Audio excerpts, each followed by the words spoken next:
Hello students, অধ্যয়নে স্বাগত। আজকে আমি ইংলিশ গ্রামার সম্পর্কে তোমাদের কটা টিপস দিতে চাই, যেটা তোমাদের আপকামিং এক্সামে হেল্প করবে।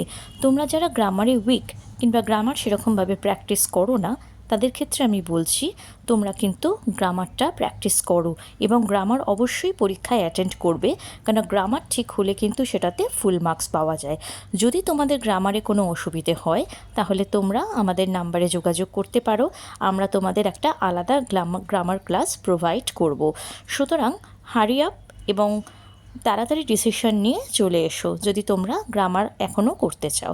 এবার আমি তোমাদের কটা টিপস দিচ্ছি। দেখো, সিম্পল কমপ্লেক্স কম্পাউন্ডের ইন্টারচেঞ্জ তোমাদের আছে। সিম্পল সেন্টেন্সের ক্ষেত্রে দেখো, on taking the pills the old man got well. তো এখানে মেন ভার্ব হচ্ছে গট। অন টেকিং, এখানে কিন্তু টেকিংটাকে তোমরা ভার্ব হিসাবে ধরবে না, তাহলে সিম্পল সেন্টেন্সে একটাই ভার্ব থাকবে। কম্পাউন্ড সেন্টেন্সের ক্ষেত্রে the old man took the pills, he got well, এই দুটো আলাদা সেন্টেন্স, দুটো আলাদা মেন ভার্ব, টুক আর গট, সেটা কিন্তু অ্যান্ডের মাধ্যমে জুড়েছে, এটা কম্পাউন্ড।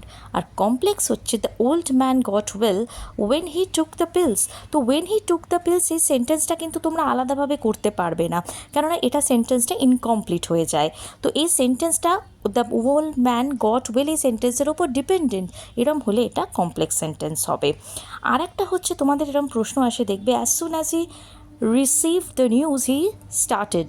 তাহলে কোন কাজটা আগে হয়েছে? হি রিসিভ দ্য নিউজ, তার সঙ্গে হবে নো সুনার হ্যাডটা, তার সঙ্গে বসবে।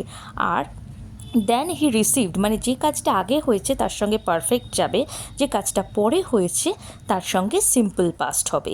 তো এই ইন্টারচেঞ্জটা করতে এই নিয়মটা যদি তোমরা মনে রাখো তাহলে কিন্তু তোমাদের সুবিধে হবে। তো এরকম ধরনের আর টিপস পেতে চাইলে কিন্তু তোমরা কমেন্টে জানাবে। Thank you.